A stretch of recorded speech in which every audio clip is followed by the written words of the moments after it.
आप देख रहे हैं जेबीटी आवाज टीवी। मैं हूं आपके साथ हर्षिता मिश्रा। मध्य प्रदेश में हो रहे आगामी विधानसभा 2023 के चुनाव में वाराणसी खैरलांजी विधानसभा क्षेत्र क्रमांक 112 के युवा नेता सुनील कुमार जैन सोनू भैया से खास बातचीत। 112 में और बात करते हैं स्थानीय नेताओं की, जिन्होंने जमीनी कार्यकर्ता से आज जिला महामंत्री पद तक का सफर उन्होंने तय किया है और दम रखते हैं आज क्षेत्र की जनता में और क्षेत्र की जनता में प्रभाव छोड़ा है उन्होंने। और आज हम जानने की कोशिश करेंगे कैसा उनका यह कार्यकाल रहा है और इस कार्यकाल के बीच में जनता का कैसा उन्हें प्यार मिल रहा है और दावेदारी भी यहाँ पर उनकी आई है भारतीय जनता पार्टी की तरफ से कि वे भी प्रत्याशी के तौर पर यहाँ पर चुनाव लड़ने के नाम यहाँ पर क्षेत्र की जनता ने रखा है उनका। आज हम बात करने जा रहे हैं सुनील जैन, सोनू जैन, जो जिला महामंत्री हैं अल्पसंख्यक मोर्चा वाराणसी से, और इनका ये सफर बहुत ही सराहनीय रहा है। जनता के बीच में बहुत अच्छा इनका योगदान रहा है, जो साहित्यिक, सामाजिक, क्रीड़ा के क्षेत्र में इनका योगदान लगातार निरंतर करते चले जा रहे हैं। और इनकी भारतीय जनता पार्टी का वैसे भी एक स्लोगन रहा है कि सबका साथ, सबका विकास, सबका विश्वास। इन्हीं नारों के साथ में भारतीय जनता पार्टी लगातार कई वर्षों से कार्य कर रही है। आज हमारे बीच में सुनील कुमार जैन जी, सोनू जैन जी, आज उनसे चर्चा करते हैं उनकी कार्यकाल के बारे में, जिस तरह से जमीनी कार्यकर्ता होते हुए उन्होंने कार्य किया है। ये सबसे पहले उनका परिचय जानते हुए आज उनसे हम चर्चा करेंगे। सुनील जैन से सोनू भैया, बहुत बहुत आपका स्वागत है जेबीटी आवाज टीवी में। और जिस तरह से विधानसभा चुनाव का आगाज हो चुका है और आपने जमीनी कार्यकर्ता के तौर पर कार्य करते हुए आज जिला महामंत्री के पद तक पहुंचे हैं, इन सारी आपके कार्यकाल की हम उपलब्धियों को जानते हुए आपसे चर्चा करने की प्रयास करेंगे। सर, बहुत बहुत स्वागत। सबसे पहले आपका बहुत बहुत धन्यवाद तो आज आपने मुझे अपने इस चैनल पे बुलाया और बात करने के लिए मुझसे अपना समय दिया। देखिए, भारतीय जनता पार्टी और भारतीय जनता पार्टी में प्रत्येक कार्यकर्ता कहीं ना कहीं भारतीय जनता पार्टी की रीति और नीति से प्रभावित होकर आता है। और जब वो रीति और नीति को देखता है और भारतीय जनता पार्टी के पितृ पुरुष पंडित दीनदयाल उपाध्याय, श्यामा प्रसाद मुखर्जी जी को जब वो पढ़ता है या समझता है, तो उसमें स्वयं राष्ट्र की भावना, देश प्रेम और कैसे राष्ट्र उत्तरोत्तर प्रगति करे, यह एक विश्वास आता है और वह स्वयं एक कार्यकर्ता हो जाता है। तो इसी भावना के साथ हम भी आज इस दल में कार्य कर रहे हैं और हमारा सौभाग्य है कि हमें एक ऐसे दल में कार्य करने का सौभाग्य मिल रहा है जो कहीं ना कहीं भारत को पुनः विश्व गुरु बनाने के लिए प्रयासरत है। सोनू भैया, जैसे प्यार से आप सोनू भैया बोलते हैं, मैं भी आपसे सोनू भैया ही बोल रहा हूँ। मैं जानना चाह रहा हूँ कि कितने वर्षों से आप वाराणसी विधानसभा क्षेत्र में कार्य कर रहे हैं? देखिए, मैं यदि अपनी सक्रिय भूमिका की बात करूं तो अभी गत 4 या 5 वर्ष हुआ है जब मैं बिल्कुल पूर्णकालिक के रूप में कार्य कर रहा हूं। नहीं तो अल्प समय के लिए कभी कभी हम एक लंबे समय से, आज मुझे लगभग 4 विधानसभाओं का अनुभव है, जब मैं जो भी भारतीय जनता पार्टी का प्रत्याशी रहा उनके समर्थन में हमने भारतीय जनता पार्टी के लिए वोट मांगा और उनके समर्थन में हमने इस क्षेत्र में कार्य किया। और पिछले 4 वर्षों से लगातार फुल टाइमर हम कार्य कर रहे हैं और पूरी वाराणसी विधानसभा क्षेत्र के 90 पंचायतों में हमने कहीं ना कहीं बूथ स्तर तक कार्यकर्ताओं के बीच जाकर कार्य किया। सुनो, में बताएं कि जिस तरह से अभी देखने में आया है, क्योंकि इन 5 वर्षों के अंतर में जिस तरह से जनता के बीच में सभी मंचों पर आप खड़े हो रहे हैं और इन मंच के माध्यम से जब आपका संदेश जनता के बीच जाता है तो कैसी प्रतिक्रिया आती है जनता की? क्या उनके रहता है, क्या चाहती है जनता आपसे? देखिए, हमें वो एक कार्यकर्ता के रूप में देखती है। जनता का स्नेह हमें एक सक्रिय कार्यकर्ता के रूप में मिलता है। उन्हें हमें एक विश्वास दिखता है और कहीं ना कहीं जुड़कर वो हमसे बात करना चाहते हैं। क्यों?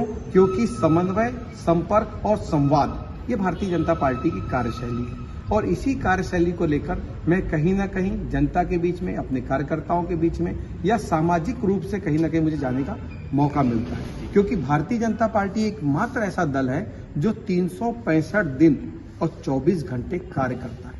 तो इसमें कार्यकर्ता को काम करने के लिए बहुत है, हमारे पास समय कम पड़ जाता है, पार्टी हमें इतना काम देती है।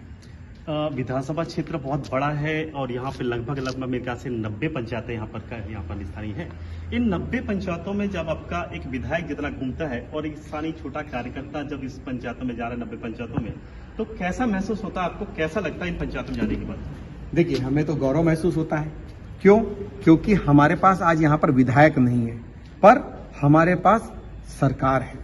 सरकार की हितग्राही मूलक योजनाएं अंतिम छोर पर बैठे अंतिम व्यक्ति के लिए चलाई जा रही हैं। और हमें तो तब अच्छा लगता है जब हम उन योजनाओं की चर्चा करने के लिए अंतिम छोर पर बैठे अंतिम व्यक्ति तक जाते हैं, तो कहीं ना कहीं हमारी सरकार के प्रति उस व्यक्ति का जो विश्वास है वो हमें प्रेरणा देता है, स्वस्फूर्त हमें कार्य करने के लिए प्रेरित करता है। क्योंकि सरकार उत्तरोत्तर सिर्फ और सिर्फ सेवा के क्षेत्र में कार्य कर रही है।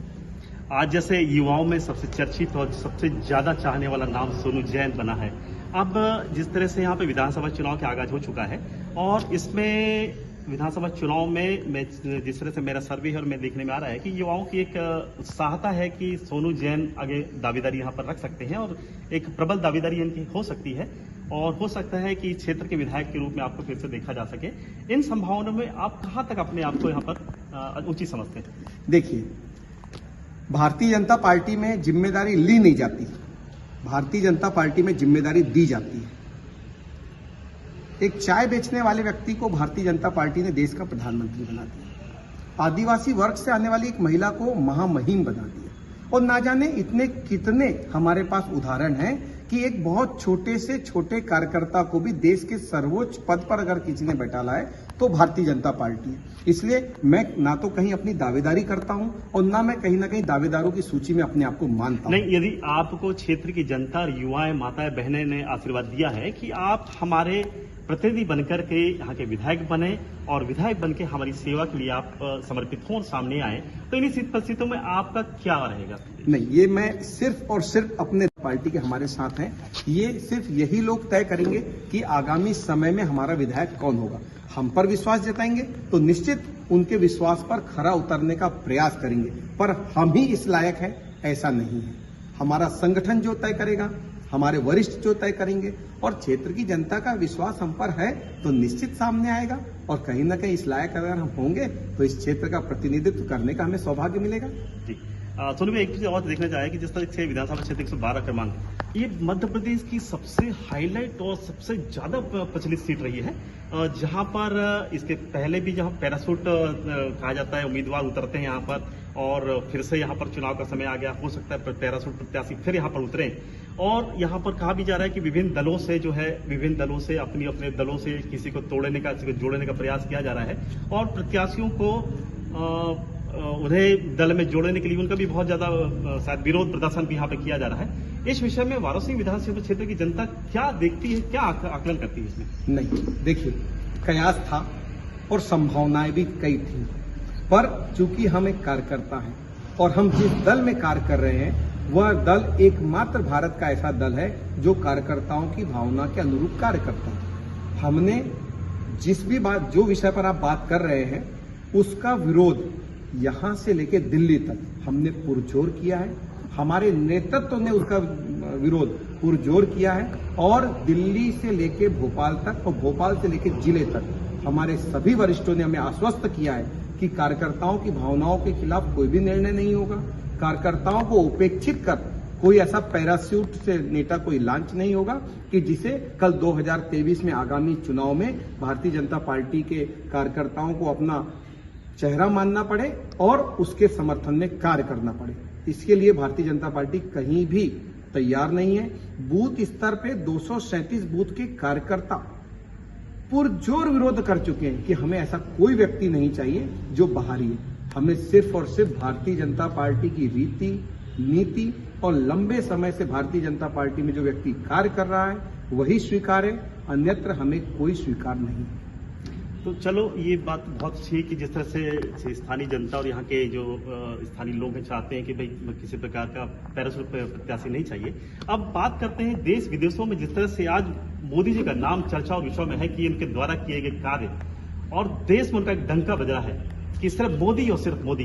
तो जिस तरह से अभी चंद्रयान का लॉन्चिंग हुई है और सैटेलाइट और छोड़े भी जा रहे हैं, तो क्या 2024 का जो चुनाव है तो पुनः क्या मोदी जी की सीट पर फिर से चंद्रमा की जिस तरह से चंद्रयान ने सफलता की है उस तरह से क्या मोदी जी भी अपना सफल होकर के अपनी सीट पर बढ़ जाएंगे? देखिए, 2024 तक मैं सीमित नहीं मानता, मैं तो उत्तरोत्तर अभी जितने आगामी आम चुनाव होने हैं मोदी या मोदी के जैसे कार्य करने वाले भारतीय जनता पार्टी के चेहरे ही देश पर अभी काम करेंगे। क्यों? क्योंकि भारत के 140 करोड़ लोगों को अगर कहीं विश्वास है तो वह भारतीय जनता पार्टी पर, कहीं विश्वास है तो वह नरेंद्र मोदी जी पर है। जैसा किया, जैसा कहा वैसा किया। उनकी कथनी और उनकी करनी में कोई अंतर नहीं है। आज संपूर्ण विश्व में जहां भारत का मान बढ़ा है, भारत को सम्मान की दृष्टि से देखा जा रहा है और भारत को जो एक स्थान दिया जा रहा है, हाल ही में यूक्रेन का युद्ध हुआ, जिन्होंने तिरंगा ओढ़ लिया, दोनों देश के राष्ट्रपति ने कहा कि उन पर किसी प्रकार का कोई हमला नहीं होगा। ये भारत है, ये 21वीं सदी का भारत है जो आंखों में आंखें डाल के विश्व से बात करता है, जो 56 इंच का सीना लेकर पूरे विश्व का नेतृत्व करने के लिए अब तैयार है। हाल ही में G20 हमारे देश में होने वाला, प्रधानमंत्री मोदी इसका प्रतिनिधित्व कर रहे हैं। ये हमारे लिए इससे बड़ी सौभाग्य की बात और क्या है। हम इतिहास में पढ़ते थे कि आने वाले समय में 21वीं सदी सिर्फ और सिर्फ भारत की होगी, उसका रूप हमें दिखने लगा है। आप एक युवा नेता के तौर पर उभर के आए हैं और जिस तरह से कुछ सवाल होते हैं कि जिस तरह से बेरोजगारी और रोजगार को लेकर के और जनता को जिन अपेक्षाएं रहती है, तो क्या वाराणसी विधानसभा क्षेत्र में पिछला जो कार्यकाल गया है विधानसभा क्षेत्र का, तो विधायक ने जो जन सुविधाओं को मिलने वाली सुविधाएं हैं, क्या जनता तक इन्हें निष्ठापूर्वक ईमानदारी से वो पहुंच पाई सुविधाएं? देखिए, हमारे यहाँ मुद्दे तो बहुत बड़े बड़े हैं। पलायन हमारे यहाँ बहुत बड़ा मुद्दा है, बेरोजगारी हमारे यहाँ बहुत बड़ा मुद्दा है, इंफ्रास्ट्रक्चर नहीं है हमारे पास। सिर्फ यदि हम राइस उद्योग को छोड़ दें तो हमारे पास ऐसा कोई बहुत बड़ा कुछ नहीं है जिस पर हम कल आने वाली जनरेशन को कुछ देने का प्रयास कर सकें। और निश्चित कहीं ना कहीं हम पिछले नेतृत्व को माने, जिन लोगों ने इस वाराणसी विधानसभा क्षेत्र में नेतृत्व किया है और भोपाल में यहाँ का प्रतिनिधित्व किया है, कहीं ना कहीं उनकी दूरदृष्टिता में मैं मानता हूँ या निश्चित कमी रही है कि आज हम प्रगति के जिस मार्ग पर होने चाहिए थे उससे अछूते हैं। निकट में नागपुर है, आज हम जुड़े नहीं हैं। पास में जबलपुर है, हम आज जुड़े नहीं हैं। हमारे पास कोई भी ऐसा कहने के लिए नहीं है जिस पर हम अपने इस क्षेत्र को गर्व महसूस कर सके कि हाँ, हमारे यहाँ ये चीज है और इसके लिए हमें one nation one product one district one product की जब बात करते हैं तो कहीं हमारे पास ऐसा कुछ नहीं है जिस पर हम गर्व करें। जिस तरह से अभी और एक मैं और नाम तो ना लेते हुए फिर भी लेना पड़ रहा है कि जिस तरह से कयास लगाए जा रहे थे कि हाल ही के दिनों में भोपाल और दिल्ली तक भारतीय जनता पार्टी में किसी प्रत्याशी का जुड़ने को लेकर के या समर्पित होने को लेकर के जैसे सुना जा रहा था कि पूर्व विधायक निर्दलीय यहाँ पर विधायक जो रहे हैं यहाँ पर प्रदीप जायसवाल, उन्हें भारतीय जनता पार्टी में जोड़ा जा रहा है और जिसका विरोध दिल्ली से लेकर भोपाल तक, भोपाल से लेकर दिल्ली तक वहां पे किया जा रहा है। अच्छा, ये जो प्रयास है, अटकसें हैं, ये कहां तक सही है और क्या पार्टी और कार्यकर्ता इस बारे में क्या सोचता है? देखिए, ये कयास पूर्णतः रिक्त है, शून्य है। मैं इसमें कहीं भी सत्यता को नहीं देखता। क्यों? क्योंकि एक नई बात सुनते हैं कि संभावित तारीख को हम आ रहे हैं, हम इस दिन आ रहे हैं, हम उस दिन आ रहे हैं। नेतृत्व तो कहीं से लेकर कहीं तक उनके साथ खड़ा नहीं है। ठीक है, उनकी क्या चर्चाएं हैं ये हम तक नहीं है, पर हमारे नेतृत्व ने जो हमसे चर्चा की है उस चर्चा को हम माने तो उसमें हमें सत्यता दिखती है। और कहीं ना कहीं उनको लेकर हमारे भी वरिष्ठों ने हमें बताया है कि कहीं भी हम उनके साथ नहीं है। अब ठीक है, उन्होंने ऐसा कहते हैं कि उन्होंने सरकार को कहीं समर्थन दिया हो, आज तो सरकार में उनके समर्थन की कोई आवश्यकता नहीं है। ठीक है, उन्होंने राष्ट्रपति जी को हमारे पास मत दिया था तो निगम का पद लेके बैठे हैं, पर भाजपा में प्रवेश को लेकर मुझे नहीं लगता कोई संभावनाएं समझ में आ रही हैं। क्यों? क्योंकि अब महीने भर बाद तो चुनाव ही हो जाएंगे, कार्यकर्ता एकदम से सहमति नहीं देगा। और जितना विरोध कार्यकर्ता ने उनका पिछले 3.5 वर्षों से किया है, तो मुझे नहीं लगता कि 3.5 वर्षों का विरोध इस 3.5 घंटे में समाप्त हो जाएगा। सुनिए, जैसे एक चीज और जानना चाहूंगा कि बालाघाट जिले में जिस तरह से कहा जा रहा है कि जातिगत आधार पर यहाँ पर वोटों का और प्रत्याशियों का चयन किया जाता है और जिसमें प्रत्याशी भी वह चुना जाता है जिसकी संख्या बल यहाँ पर ज्यादा है, तो क्या इसमें एसटी, ओबीसी और अल्पसंख्यक या अदर समाज जो है, क्या इन्हें भी मौका मिलना चाहिए? क्या एक प्रत्याशी के तौर पर यदि आप यहाँ पे दावे रखते हैं तो क्या सामान्य वर्ग का इस क्षेत्र से लड़ना क्या संभव है? क्या संभावनाएं बनती है इसकी? नहीं, देखिए, ये सोशल इंजीनियरिंग है। हर जातिगत आधार पे हर व्यक्ति को बैलेंस करना, उनका समान उपयोग करना और कहीं ना कहीं उन्हें प्रतिनिधित्व देना, ये प्रत्येक दल का कार्य होता है। इसलिए मैं यहाँ ये नहीं कहता कि ये सामान्य से आएगा कि ओबीसी से आएगा कि किस वर्ग से आएगा, पर कहीं ना कहीं भारतीय जनता पार्टी जिस व्यक्ति में अपना भविष्य देखेगी, जात हमारे लिए बहुत छोटा है, हमारे तो कार्य करने वाले व्यक्ति हो ना, ठीक है, जो रिजर्व क्लास है वहां पे रिजर्व क्लास के व्यक्ति होंगे, पर जहां पे आरक्षण नहीं है वहां सर्व समाज में ऐसा व्यक्ति जिसे कहीं समाज के दायरे में ना बांधा जा सके, ऐसे व्यक्ति को भारतीय जनता पार्टी प्रतिनिधित्व करने का मौका देगी, मैं ऐसा मानता हूं। अच्छा, बात करते हैं हम सोनू जैन की, सोनू भैया की, कि अब विधानसभा चुनाव करीब है और क्षेत्र की जनता, 90 पंचायतों की जनता, जहां पर आप हर मंच पे आप उपस्थित हुए हैं और उनका प्यार आशीर्वाद आपको प्राप्त हुआ है, अब आपका रुझान क्या बनता है? क्या आपकी जनता ने यदि आपको मौका दिया इस क्षेत्र में, तो क्या आप तैयार हैं इस क्षेत्र की जनता की सेवा के लिए? देखिए, मेरी स्वयं की तैयारी कोई मायना नहीं रखती। मेरा नेतृत्व, हमारा दल और हमारे लोग और हमारे जो वरिष्ठ नेतृत्व है, अगर ये विश्वास जताएगा तो निश्चित हम तैयार रहेंगे, पर इनका विश्वास नहीं है तो मेरा स्वयं का कोई ऐसा मन में अभी लालसा भी नहीं है कि मुझे अभी प्रतिनिधित्व करना है। हाँ, ये तय है कि आने वाले समय में सक्रिय राजनीति करना है, एक लंबे समय तक राजनीति करना है। भारतीय जनता पार्टी मुझ में जो अच्छा सोचेगी, मेरे लिए उतना अच्छा दायित्व तय करेगी और उतना अच्छा दायित्व देगी, पर संगठन को छोड़कर, संगठन को तोड़कर या वरिष्ठों को छोड़कर मैं कोई निर्णय नहीं लूंगा। पार्टी मेरे साथ है, मैं पार्टी के साथ हूं, क्योंकि मैं पार्टी का एक कार्यकर्ता हूं, मैं निर्णायक नहीं हूं। निर्णय लेने वाले बैठे हैं, वो जब मुझ पर निर्णय लेंगे मैं तब उनके निर्णय में हामी भरूंगा।